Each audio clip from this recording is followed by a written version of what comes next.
Okay, it's 6 o'clock on August 9th, 2017.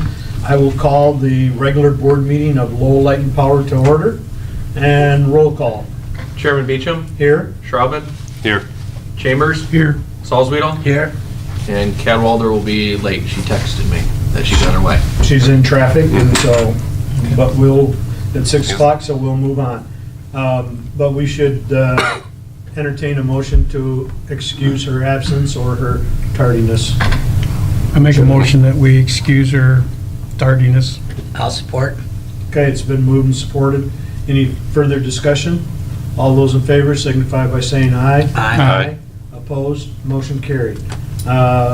Looking for approval of the agenda. Any changes or anything that need to occur? I did send an updated, well, Megan did, sent out an updated packet earlier today with a 5D Pegasus win letter of authorization. So if you'd like to go by this packet that I do believe was sent out in accordance with the timeline of posting the agenda, we don't have to make any changes, so. Okay.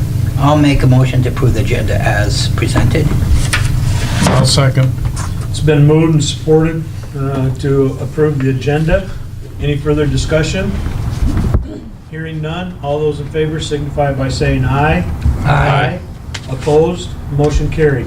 Approval of, number 3, approval of the July 12th, 2017 regular board meeting. I just had one question on those. So in the minutes down in the, which one is it?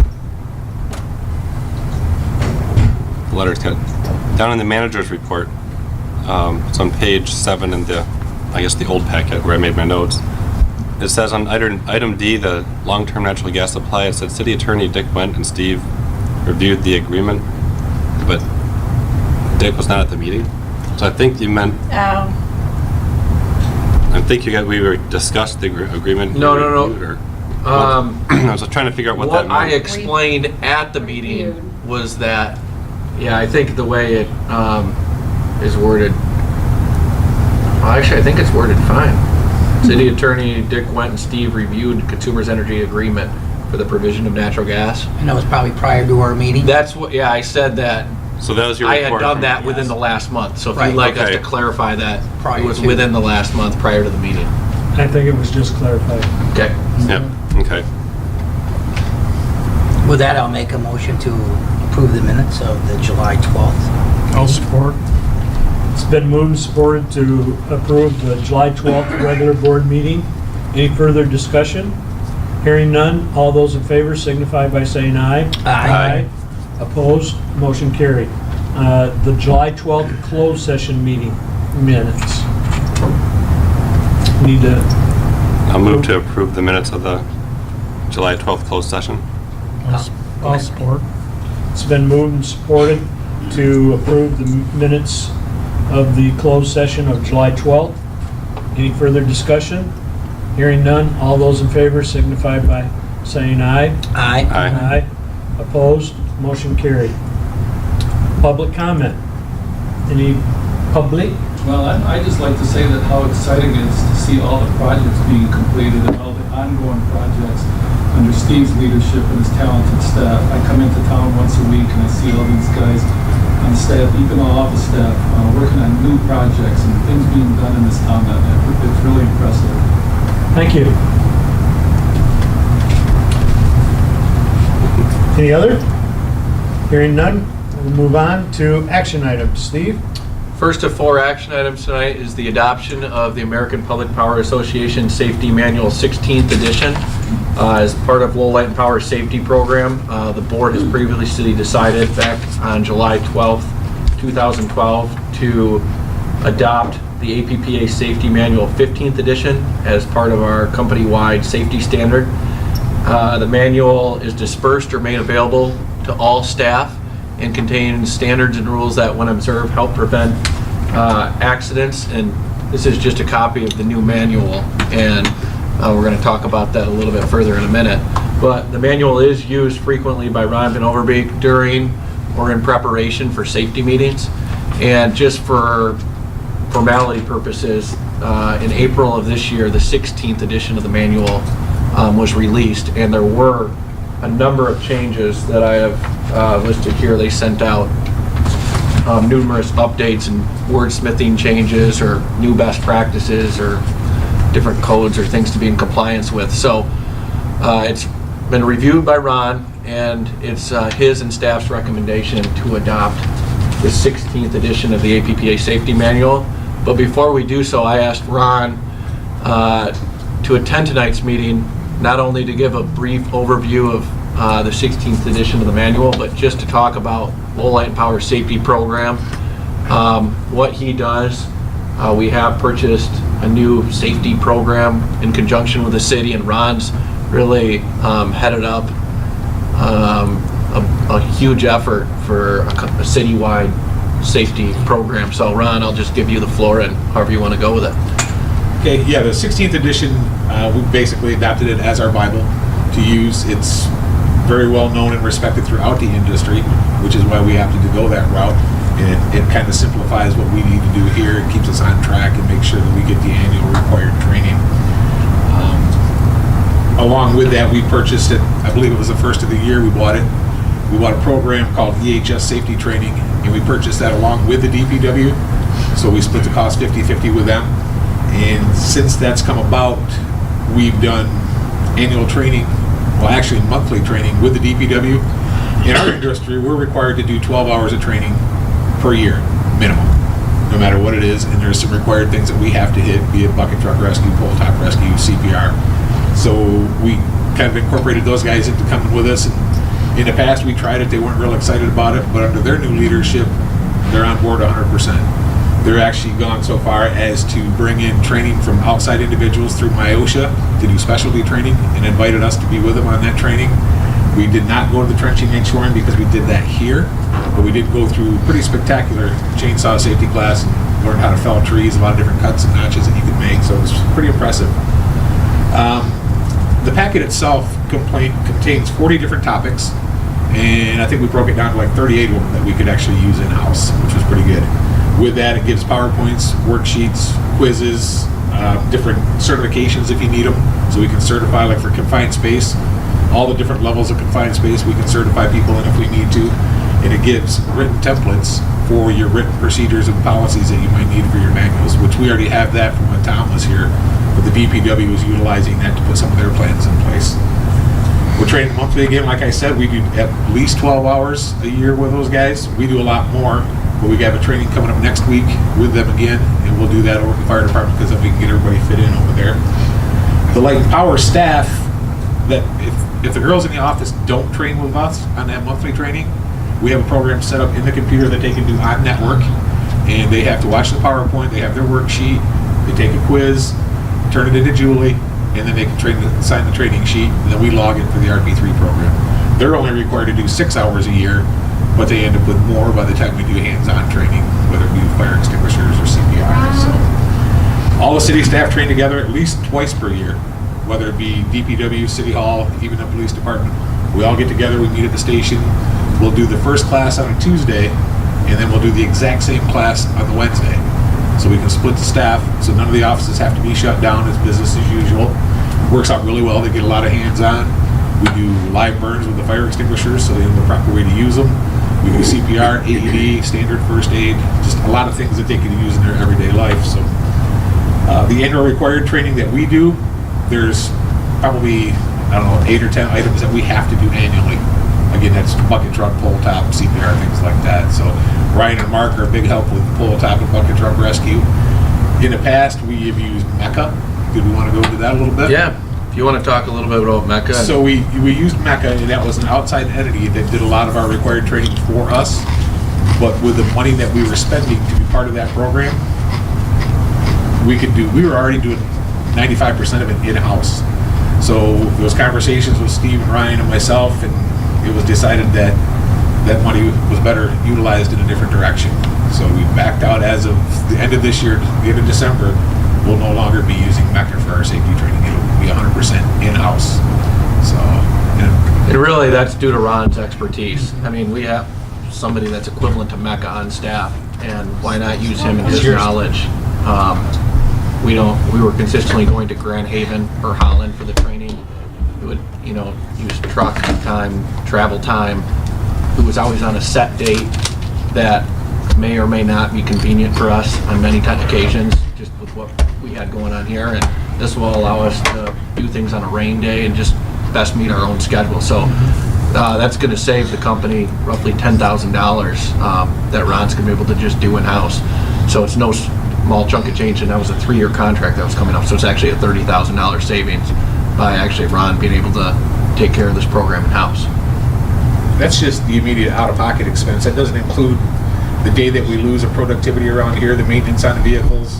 It's a full day. You've got half the crew in the morning, half the crew in the afternoon. When you've got half your crew split like that, there's not a lot that you can do, especially when you've only got 4 or 5 guys here to begin with. So, I mean, there's a lot of different areas where we're going to save, and it's going to just make it a lot more productive with us. Like Steve said, on the rain days, let's train, guys. We're going to do something. We'll come up here for an hour or two, and we'll just make it happen. So, on top of what we're doing with the DPW. It was kind of nice because I walked into City Hall the other day, and as I was leaving, Sergeant Hurst stopped me. He said, "Hey, my guys need hazardous communication training." I came over here, emailed him the program, the quizzes, the worksheets, everything. And he's going to let his guys do it online, like what we do with the girls here. So, but in a nutshell, that's pretty much how we're doing it now. Everything's in-house. We're not going to travel. So we're documenting everything. Everybody's got a sign-in sheet. That gets scanned in and gets into a folder for the RP3 program. So we're documenting everything very well. So hopefully it's going to continue to work out for us. I know I'm looking forward to it. So. How is our safety standard here at Low Light and Power?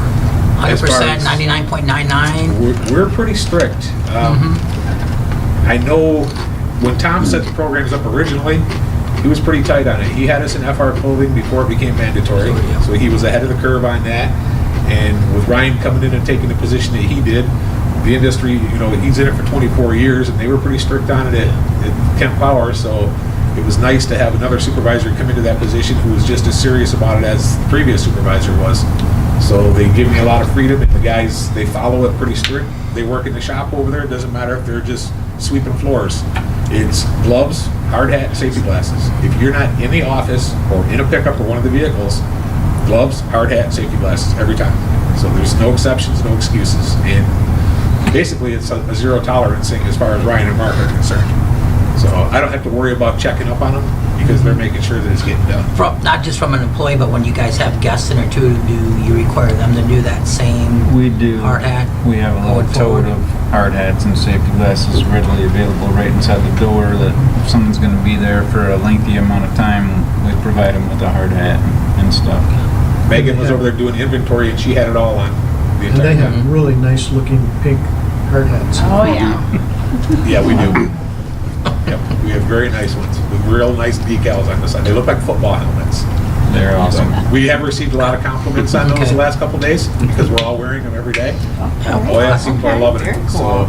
and yeah, they're just really liking the fact that we're supporting the community that way. So now with I know that you guys have occasionally have gone to Grand Haven or whatever. Now, is that with the MECA program? It is, yes. So my question because I think that's a great cost savings, but I also think will you entertain or invite Portland or other communities to come to Low Light and Power for a safety training?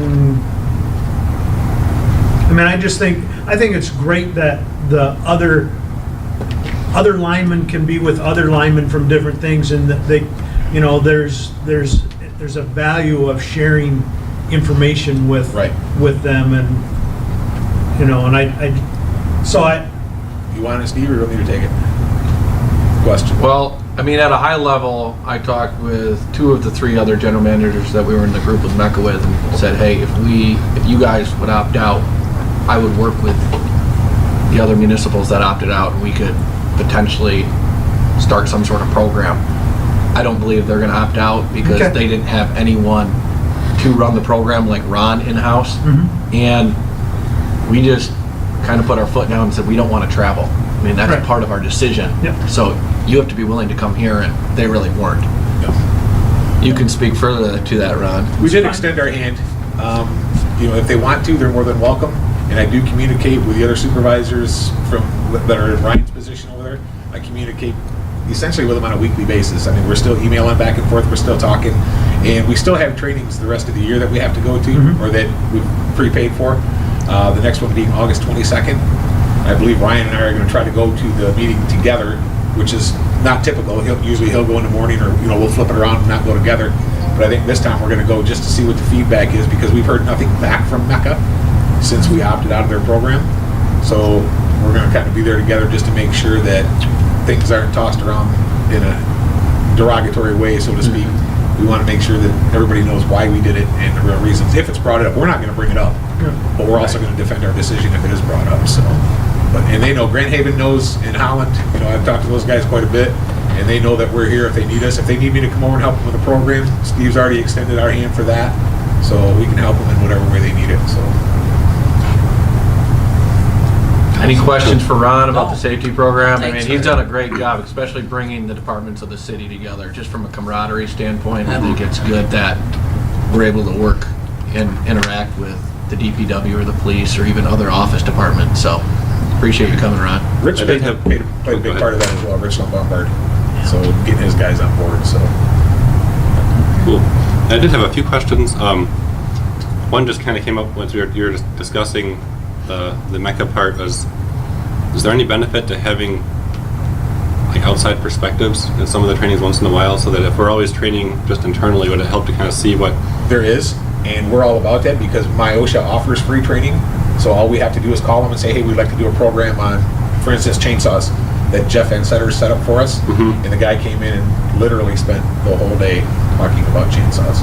Okay. And we actually met with MyOSHA prior to that happening to find out, are we on the right track? Are we doing what needs to be done? And we showed her a couple of the presentations that we use, and she was 100% supportive of what we were doing. But she also extended her hand and said, if there's anything we can do, we have a guy that specializes in construction. Call us and we'll come out and train with you for the day. It's hard to book us, but we'll get there. So yes, MyOSHA coming in. And there's going to be times too, and we were talking about it over at the fire department today, where I would like to get the guys trained, because I was out working in the field with Mark and Justin today, and I'm looking at them while they're up in the bucket, and I'm thinking, man, if we had 2 buckets up there and if something went south, I can get one of them down, but I can't get both of them down. So I'm looking, I was going to talk to Ryan about it tomorrow, but we'll throw it out there right now. I would like to get some, if not all, of the guys in the fire department trained in bucket truck rescue. They already have to train annually on high voltage lines. So if we could get something like that incorporated into our training over there once a year for the half a day that it would take, it's just going to have more people involved. And I also have 2 instructors over there that if I feel these guys are getting bored with me, I'll pull one of them in and let them do some training for us. So the outside trainers are always a great idea. Always. Okay. So yep, we're never going to shy away from that. So. Okay, awesome. Yeah, because that's Well, you even get with a lot Mecca, of. even with Mecca, we have the same instructor every time. The Yeah. 8 times a year we're there. It's always the same guy, and it's always the same type of training, the same layout. I mean, he's got his pattern of what he uses, and he really doesn't falter from it. So there's no going off in a different direction and trying to teach it, from a different angle. So Okay. Yeah, but you don't want too much. nope, It's always a different scenario. right. So the other question was, so how much hours of training do we do here? Because you mentioned there's the minimum of 12 and 6 for the different Right. staff types. It's going to vary. We're going to probably, by the end of this year, I would say we're going to be closer to 20. Okay. By the time you get your CPR, AED, standard first aid, with all that goes the personal protective equipment, the bloodborne pathogens. Now you get into pull type and bucket truck rescue, which that in itself is going to take a little bit longer. Right. So we're probably going to be closer, I would say minimum of 20 hours a year that we're going to be doing. We're going to be just about doubling the minimum required. So with everything that we want to cover in-house. And we're Okay. covering, I think this month we're doing hearing conservation. So just talking about Yeah. earplugs, and most of our trainings last 45 What? minutes to an hour. Exactly, yes, yes. Come on, that hammer. So, I mean, we're trying to change it up so it's not the same old thing every time. So, Okay, but yeah, good. we'll have at least 20 hours by the time we're done with the year, with the calendar year. Awesome. Yep.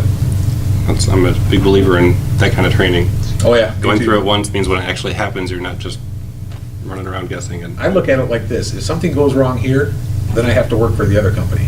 yeah, I don't want to work for the other company. I'd rather just do my thing here, and if we don't run calls over there, I'm a happy guy. Mhm. So, yeah, the guys don't like it so much, but I love it. If my trucks stay in the station, I'm happy with that. So, Yeah. The last question I had then is if, could you give us like an overview of what's different in the version 16 of the APPA? Was there any significant changes or just, because I know there's the whole list of just corrections, but was there any, like, they added one new item, is all they did, and that was, I don't even remember what it was. It was something very simple, but most everything else that they did in here was just a little bit of a content change, a little bit of verbiage, but everything else basically stayed the same. I'll have to flip through this thing real quick because it's high. Oh, here it is. They added crystalline silica that we have to train on a little bit. So I'm not real familiar with what that is because we haven't dove into it yet to see what it's all about, but that's the only new thing that they've added. Some of it, they had to change some of the language. Okay. And that's what 99% of the changes are in here is just language changes. So. Okay, so overall the standards didn't really change. They Right. cleaned it up, but there was it's not suddenly more stringent in one area or another. Nope, it's all going to be compliant to OSHA. You know, of course, we do buy OSHA here in Michigan, so that's a little stricter than OSHA. So, but no, it was basically language changes. Okay. But there's everything with the red next to it is pretty much it. Just about every section had a change. Okay. So. Cool, thank you. Okay, with that, I would entertain a motion to adopt the 16th edition of the APPA Safety Manual. I make a motion that we adopt the 16th edition of the safety manual. I'll support. Okay, it's been moved and supported. Any further discussion? Hearing none, all those in favor signify by saying aye. Aye. Opposed? Motion carried. If you don't want to stay for the whole thing, Ron, you don't have to. Otherwise, you can. It only gets better. He's just gonna go send out a beat real quick. Right. Oh, I gotta go. I got a call. Well, I told him, I said, Ron, if you'd like to stay, you can, but. The second action item tonight is a 2018 retiree cost of living adjustment, and this is for a potential valuation. And Megan issued this memo, so I'm going to let her go through it. Yeah, so for the past several years, we have provided a cost of living adjustment. And you can see that in the table right there. That's what we've done for the last 7 years. So we just have to decide this year if we would like to do that. And I did list the current Social Security estimate for their increase is 2.2%. In the past, typically we've gone pretty much with Social Security's estimate, except in 2016 when Social Security was very mean and didn't give a single raise at all. So last year, the estimate was 0.2% and they ended up being 0.3%, while we increased 0.2%. So yeah, it's up to you to decide how you would like to proceed as far as a cost of living adjustment. So I have a question. Yeah, just for some other background, we did budget for this. It would start January 1st of 2018 and run through December of 2018. And obviously, our budget that we approved runs through June of next year. We did budget $1,500 a month, and Megan has some historical cost information because it doesn't always cost the same every year to fund this benefit. It really depends on what they expect the market to do and who's in the retiree pool, because if you have significantly more retirees, if you want to give 1%, it's going to cost you a lot more than if you only had 1 or 2 retirees. So we did budget $1,500 a month from January through June of next year. And I believe that equates to roughly a 1% cost of living adjustment if we go by history, if that makes sense. Yeah, and historically, last year, the 0.2% cost us about $4,500. The 1% cost us about $23,000. So just for a little bit of reference. So if we haven't budgeted for it and the board would decide to go higher, how do you handle that? I'm looking at it, okay, you know, we have tried to, in the past history, go with what they estimated, but at the same time, you know, what Lowell Light and Power over the 7 years is our retirees are are falling behind, you know, and I just, you know, if we can afford it or whatever, I just don't like Well, the way we were, retirees falling behind the curve. Mm-hmm. You know, and again, like 2016, we were 1 and they were 0, you know, so my question is if we voted to go with the 2.2, which is that's, you know, and all of a sudden they come in higher or whatever, and again, I'm looking at what the markets did today and yesterday with the statements that our president made, and you know, the European markets took a dump and the United States markets took a dump, and you know, so if that's the case, then you know, I don't know, I don't have a crystal ball, so I'm throwing all those questions out there to see if we can, you know, do the best job that we can for our retirees. well, we can always cut other things out of the budget. You know what I mean? There's material, I mean, you can decrease how much we spend on conferences, for example, or marketing, or how many tools, pieces of equipment we buy, or how much we spend on building improvements. So you can find money in other places in the budget. The other thing we can do is our next budget will be for July through December. We just fund the January through June payments with July through December money. You know what I'm saying? You almost true it up between the 2 fiscal years. So if that makes sense, you almost over budget for July through December with the money that you're going to pay in January through June. And it'll true up financially on your audits. It'll look a little bit weird because you have to expense what you actually paid in that month. But from a financial and cash flow standpoint, we can under budget something going forward. Does that make sense? Mm-hmm. Like, maybe we should spend $9,000 less dollars in this area because we know we're going to spend it in this cost of living adjustment.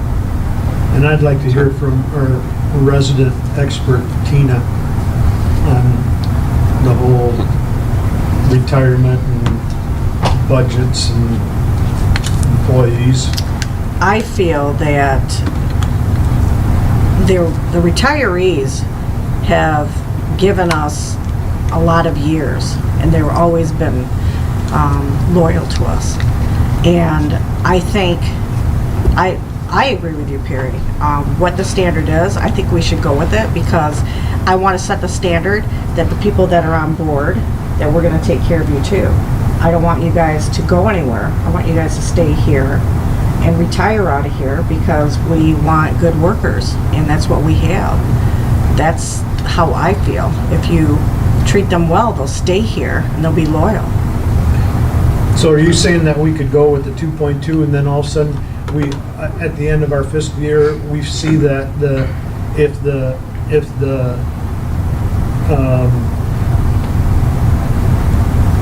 Social Security estimate is higher, we could raise it, we could do, I mean. Well, what you're deciding tonight is what you would like to get an evaluation for. We have to pay MERS $150, and they'll run a study. If you would like to give a cost of living increase effective next January through next December for 2.2%, we'll do that study for $150. So that's what we're deciding tonight. You could decide tonight to get 3 valuations, one at 2.2%, one at 1.7%, and one at 1.2%, and we bring you back 3 different costs to do that. Does that make sense? And then At $150 each one of them? Correct. Is the fourth option just to skip that and just vote on the 2.2 and just do it, or do you want to do the evaluation? We need to do evaluation no matter We should what, do an evaluation. Okay. because they need to know how much they need to invoice us for. Yeah. And it is a one-time lump sum payment that's due, I think, by November 30th, close to the end of the year, to fund the benefit. So the board really just needs to decide. The valuation is due in the next month or so for them to be able to process it, get it back to us, and then with our timing of board meetings where we have to vote to approve it and then issue them a check so they get it before the end of the year. When we put our budget together, how come this was never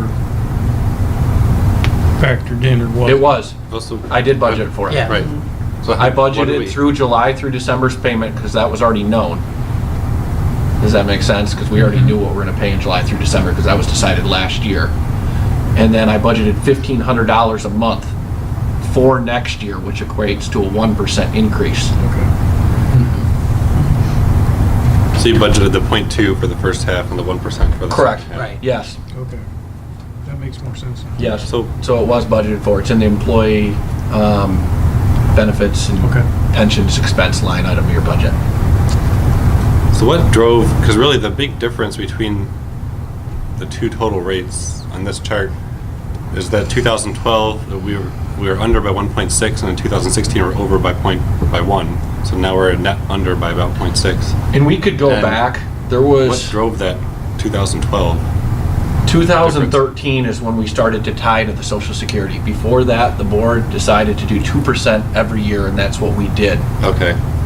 Because I remember that At least I believe a decade, which is 2% no matter what Social Security was. But then there was the idea, let's tie it to something instead of just randomly giving out a raise that Okay, that maybe they shouldn't be that rings a getting, bell maybe they from should be getting. the discussion we had in 2016. Because I kind of remembered we were discussing at the time doing something just to kind of help catch it back up. Right. That we had been doing the 2% that allowed us to fall behind, and now we're just trying to Right. get it back up to Right. reasonable. Well, I feel that we've got to at least have 2 studies.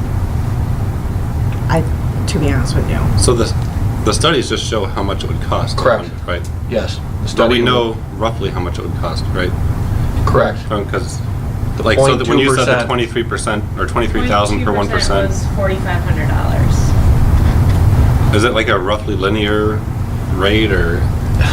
I mean, like, when you said the 1% is worth $23,000, when they come back with their study, would they say it's now worth 40,000 or 2,000, or is it going to be like within 1,000 or 2? Well, to try to answer that, I'm not even going to try because there's so many variables. They have to look at their expected rate of return, which Mhm. they just lowered from 8 to 7.75, and then they have an experience study done. It's either every 3 or 5 years for future expected rates of return. They have to factor in who's in the retiree pool because this is a 2%, or these raises are not just next year, but they're every year afterwards. Right, because they accumulate. They accumulate.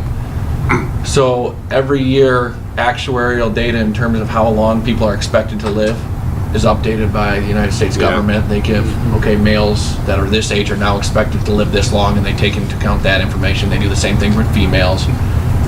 So there's so many different factors that I would guess the only way I know how to look at it is a linear basis, and that's why we estimate that $1,500 a month that I budgeted for January through June next year will give us a 1% increase. That's our estimate.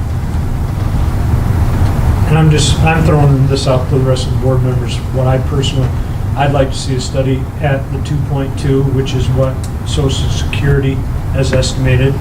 And then I would like to see thing at 2.8 that would then catch us back up, because we're, like you said, we're 0.6 behind, a little Good more. And see where that would be. I also would say that, several years ago, those that were grandfathered in, we were paying their health insurance till the day they died, or, excuse me, a portion of their health insurance. And we decided new employees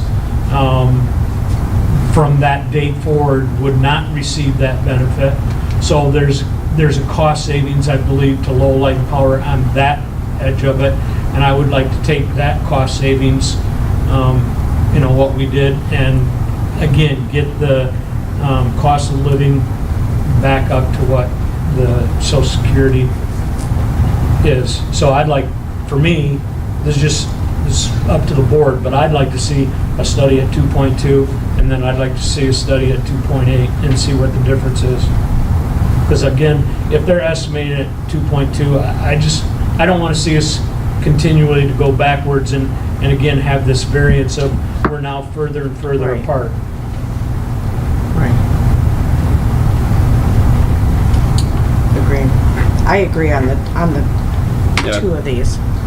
Yeah, I like the idea of having one that basically brings us back up to even, having one study. I guess the other study, I don't know if it's 2.2 or do we say 2.5 or something that, knowing that It was we're trying to catch up. 1.2. But I guess the other question is just, then if we're looking at just two rates that are in the over 2, that basically means we're going to be adding 23,000 plus to the budget, which I don't think is a huge deal to, depending Well, on... $1,500 is 1% for the first 6 months. Mhm. So if we did 2%, you'd almost have to add another $1,500 a month. So it would really only be a $9,000 increase to the budget. Right, If well, we did 2% even. yeah. Does that So- make sense? Oh, because it's only for half the year. Right. We haven't even budgeted July through That's December right. yet. So we'd be really adding 10 to 15,000. Correct. And yeah, I don't think that's going to be a huge challenge to fit into the budget. I shouldn't say that since I'm not the one doing the budget, but. He's just gonna have to find a way. We'll figure it out. Barney's But I mean, found a that's great. a lot of- Barney's found a great standby generator for $25,000 under budget, so we already found it. Yeah, there's so many variables there. Yeah, you that are can gonna move be- things around. It's not like tricks Right. with accounting, but you can Yeah. decide to do Yes. things at certain times.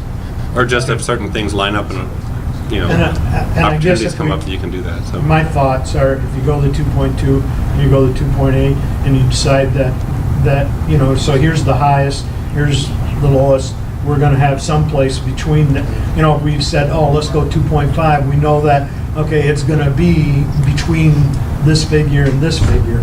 Mhm. Yeah, I actually like the 2.5 and then the 2.8. Because the 2.5, like you said, it's gonna get us up there. And then the other one will bring us back dead even, so. Yeah, the Well, Social it brings us Security back- has not finalized the It number. brings us back if what their estimate Correct. is. Comes back. Comes back at that, because if you look at, what their estimate, last year, 2017, their estimate was .2, because that's what we went with, exactly what their estimate was, and it came in higher. Now, again, if you look the year before, there's no increase at all.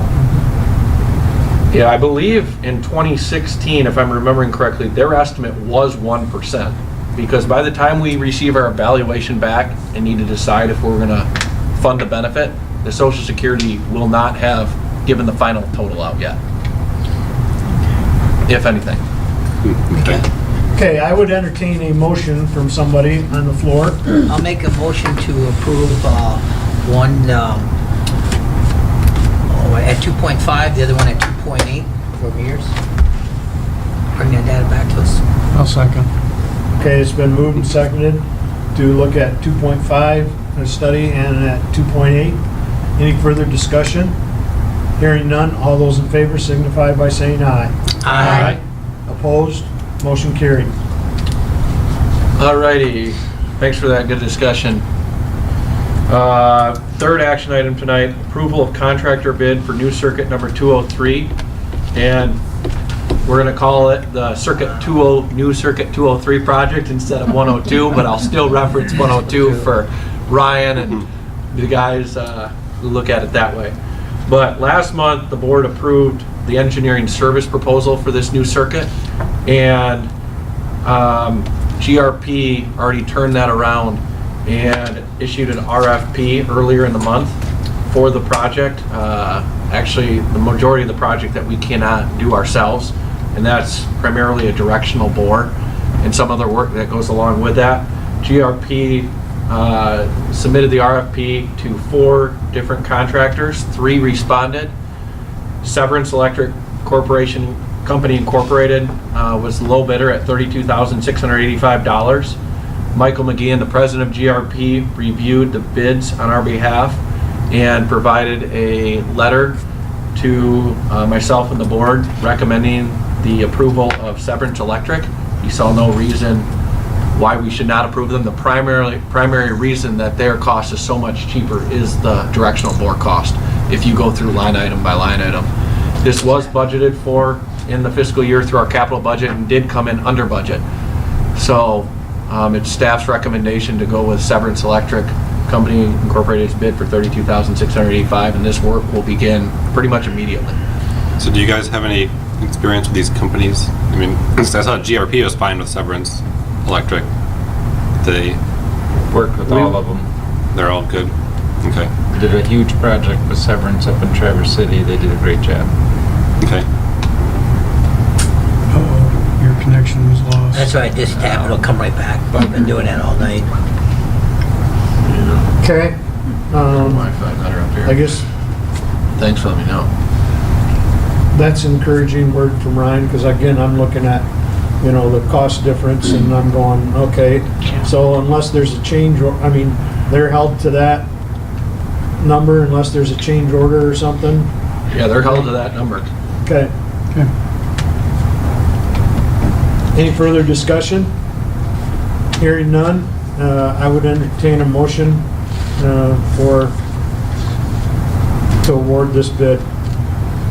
So do we award it, I guess just on a technicality, are we awarding it to GRP or No. They just they just pulled the bid and we're awarding it to Severance then? They did the Correct. RFP and On our behalf. Okay. That was On part our of the behalf. engineering scope of work. Okay. Yep, The check gets written from us. correct. Okay, just want to make sure that was clear. Well, I make a motion, we accept Severance Electric bid $32,685. I'll support. It's been moved and supported. Any further discussion? Hearing none, all those in favor signify by saying aye. Aye. Opposed, motion carried. All right, last action item tonight is the Pegasus Wind letter of authorization. I passed out a hard copy as well as it's included in the packet, but I passed out the hard copy because I highlighted a few things. So last May, the board approved a purchase power agreement with NextEra for the Huron Wind project up in Huron County. And as I've mentioned in previous managers' reports, there was a May 2nd referendum in Huron County that really allowed or forced NextEra to not be able to go forward with that project. And just to the southwest of Huron County, there is a county called Tuscola County. It's in the thumb. And NextEra believes and is very confident that they will be able to develop another wind project completely equivalent to the Huron County wind project. It's called the Pegasus Wind Project. The terms of the contract are all the same in terms of length, cost to us, how many megawatt hours we'll receive, and really for formality, I'm bringing this before the board. It is going before all the other boards and councils as well. There's 14 participants, I believe, in the project. And once all boards and councils bring back these letter of authorizations to the MPPA, only then will this new purchase power agreement go into effect. So, not to really pressure the board or anything, but this is the same agreement that we assigned last year, just with essentially with a different name. It's the Pegasus Wind instead of the Huron County Wind, but all the terms and the developer's the same. So just asking that the board will approve this letter of authorization, which I can submit to the MPPA then tomorrow. Guess that sounds like that was pretty unfortunate that they had another location they could. Super fortunate that there's another location and that they're willing to honor all the terms. Yeah, that's just the other part, keeping that. Because DTE's project was also shot down in Huron County, but Consumers Energy is in phase 2 right now of a wind project in Tuscola County, and they expect to complete their project in 2020. Okay. So there is promise in this county that they actually are encouraging this and they want it to go forward. Okay, I would entertain a motion to approve the Pegasus Wind letter of authorization. Make a motion to recommend we approve entering the, we're just authorizing the letter of authorization, correct? We're not entering into the Correct. PPA at this point. No, this Technically. is pretty much, we already have the PPA for the Huron County. This is just replacing that. Okay, And the other one's being canceled, and this one is going into effect with the exact same terms of the PPA that we already had approved. okay. So I guess I'll move that we approve that letter of authorization to enter into that agreement that Steve just described. And I'll second. Been moved and seconded. Any further discussion? Hearing none, all those in favor signify by saying aye. Aye. Opposed? Motion carried. On to informational information. Alrighty, performance data. It's the first month of our fiscal year, and you'll see that July sales were very, very, very similar to last year, within 0.4%. We were at 760,000 this year, 757,000 last year. Residential customers were up by 39 compared to the previous year, but down 12 compared to the previous month. Again, residential sales were very similar to the previous year, coming in at 2% over budget on both kilowatt hour sales and dollar sales. Commercial customers were up by 5 compared to the previous year, 1 compared to the previous month, and commercial sales and kilowatt hours were down slightly by 2%, but commercial sales were pretty much flat. And I just wanted to briefly explain that because we didn't have a change in rates, so one might wonder how can kilowatt hour sales drop by 2%, but the dollar amount is essentially even, and the reason for that is demand.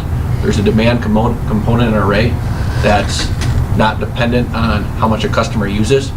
So what that tells us is that the demand was higher than last year, and that caused the increase in charges compared to the decrease in sales, if that makes sense. Does that make sense? Yes. But no internal generation? No internal generation this past month. Barney did significant work with a contractor with the exciter and with some bearing work. So there was actually, he spent time doing these other things in preparation for our stack test. Okay. So, When is that? end of September.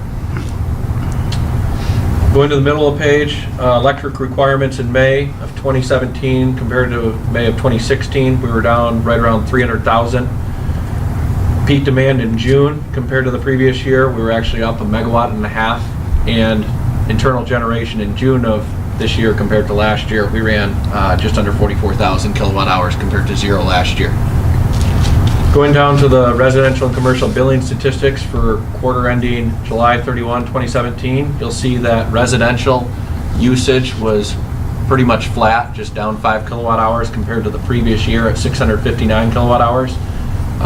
The cost per kilowatt hour stayed flat at 12.5 cents. We did see a reduction in commercial usage and bills. So usage went down almost 600 kilowatt hours in a month. And that did drive up the cost per kilowatt hour because the overhead was spread over fewer kilowatt hours. So Sharon's EO programs are clearly working. Any questions on the first page of the performance data? Going to the second page, investments in cash, you'll see that cash was down over $600,000 compared to the previous month, and there are 2 primary reasons for that. The first is the Huntington Bank line item. We issued a check, I believe, of over $450,000 for the gas compressor. So this was money that was approved and budgeted, so it was just that expense coming due. And then our annual bond principal and interest payment is due by July 31st of every year. And we fund the bond redemption account on a monthly basis, and that payment was made in the middle of July. So you'll see that last year, again, we were only at $300 and we made some interest in that account this past year.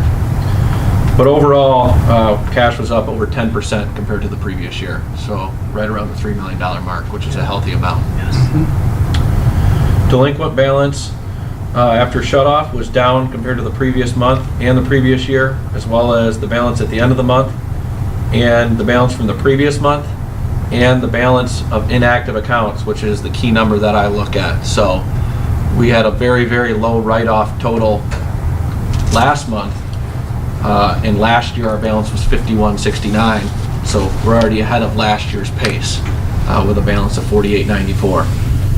The aging analysis was up 33% or $10,000 compared to the previous year, but all of this was due to the 1 to 30 day line item.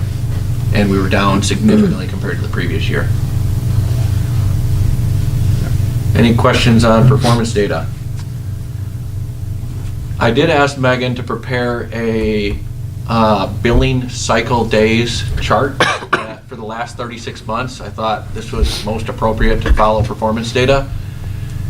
The highlighted portions of the chart reflect the AMI meter installation. So you'll see across the board, July, June, May, billing days for industrial, commercial, and residential customers were all equivalent because we're reading meters all in the same day. And as we go down throughout the chart, you'll see that in September of 2016, we had 27 days for one class, 31 days for a different class, 26 days, 32 and 30. And you'll also see, even if we stay within the same class, we see industrial customers were billed 27 days in September, 31 days a previous month. Now that doesn't seem like a lot of money, or a big difference, but you're going from 31 down to 27 or vice versa. That's over a 10% increase. And when you're talking of customers with bills in the tens or hundreds of thousands of dollars, that's a huge swing for them on a cash flow basis for even budgeting purposes. So you can see that since the AMI installation, we've stuck right around 31 or 32 days, and we just had 30 this past month. But as soon as we get to that year standpoint, we're going to be able to hit 31 or 30 every month for the entire year, with the exception of February. Could be a little bit tricky depending on how it falls. But just wanted to show board actual concrete data that the AMI meters are allowing for us to better manage cash flow as well as our customers. And I appreciate Megan preparing this chart. I don't know if the board has any comments or questions, but it will be really, really nice after we have a full year under our belt, just from a cash flow perspective on a month-to-month basis. That was a great idea to put this chart together, I think. So Yeah, it's just a small thing of value that AMI provides. Most people don't think about it, but from cash is king, and when you're managing hundreds and thousands of dollars worth of projects, if you can plan it, it's a lot easier than if you can't. Especially when you don't know how your industrial customers, how many billing days they'll have, or residential customers. So it's very easy to plan. Well, I know a lot of businesses like just the stability part. If they can plan for it, it's much easier. And even for homeowners, right? If it's just the same. Right. If it's something you can expect that you can plan for it, budget for it, and. Yeah, it's huge, especially with weather. Going forward, we don't have to worry about that with reading meters or billing. Right. Yeah, I guess I saw the one huge difference in September, you mentioned the 26 days versus 32. I gotta believe that's either like over a weekend or some crazy weather or something that drove that difference between the west and middle reading. Right. Even though there's a few readers we gotta go out and read manually, is that rolled into this then too for those? The meters that we read manually, few. Nancy reads all of them on the same day, and we direct her what day that's to be done. Okay. And we try to keep that as stable as possible. And Megan, I believe, plans that, correct? Awesome. Yes, I have the whole reading cycle planned out for this fiscal year, and it's 30 and 31 days each. And how many are those? How many are what? Is that like in the Reading. 30s? Yeah, how many does Nancy have to read? Oh, she, now it's maybe 78, 79. She's still hauling. She's I moving. think, what was it, 90? One day. Was it roughly Started 90? at maybe 90. Okay, so we decreased it by 12. She's awesome. Yeah. Oh my God. Isn't she, Mark? Yes, sir. She's the fastest one out there. Oh my gosh. It's class 1972. Isn't it? Stop it. 1872? The Well, Nancy alumni. is fast because she was going so fast. I said, well, Nancy, I have to pay you more because the faster you go, the less you make. So I have to give you some incentive to keep up your speed. Otherwise, you're just going to go slow on purpose. So, Wow. That's amazing. Yeah. She's amazing. alrighty. Well, just wanted to prepare this little schedule, show the board that we do appreciate AMI for more factors than just outages and the portal that we have coming out. So, Other use out of it. Yeah. Right. It's a good investment. Yeah, I believe that'll be something really nice to just have flow out to the customers at some point. Just by the way, with AMI, you've got a stable billing cycle. right. And just show this and help. It's a great point. Yeah, I mean, I look in the industrial, July of 14 was 27, August was 35. Yeah. I mean, You know, that's- so you're talking almost 30%. Yeah, exactly. That's a big swing. It's a huge deal. Yep. Alrighty, outage summaries. Had 5 outages in the month of July, which is a high number. 3 of which were caused by acts that we couldn't control. Vines into a fuse, a raccoon, and a tree on the lines. And although we did have 5 outages, our availability for the month was 99.997. And I just wanted to focus in on the 12-month outage statistic box. You'll see that we're at 99.9967 compared to 99.9870. And really, what does that equate to? I mean, it seems like they're very close in percentages, but if we go down to the third line item, the SAIDI, which is the average minutes interrupted per customer for all customers, you'll see that that increase in percentage has dropped the average outage that a customer experiences from over 68 minutes to just around 17 and a half minutes. So it's cut that 75%, just increasing it to 99.997%. And you'll see that customers are only experiencing 0.36 outages on average compared to 0.94.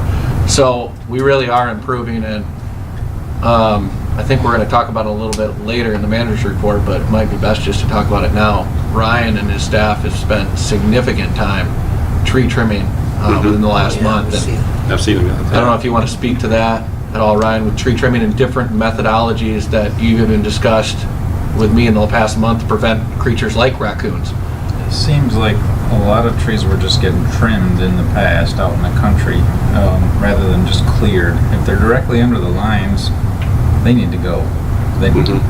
Customers aren't sometimes very receptive to that because they just don't like the stuff removed, but if it's under the lines and it's out in the country, it's just going to get clear cut.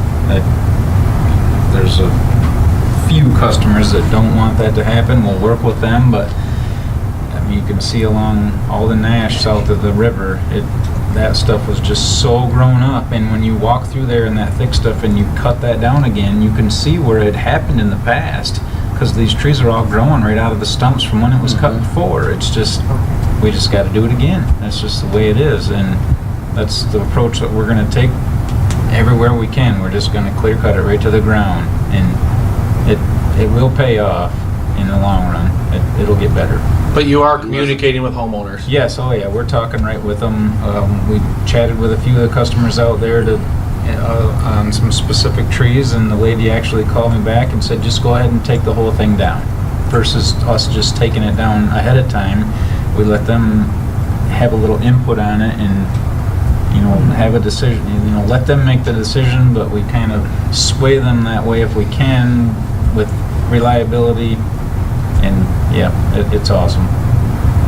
The other key word Ryan said is in the country. We're not, butchering trees in the city where it's very important. And a lot of areas, Ryan took me out last week, you can't even tell that we trim trees if you had been new and not known the area.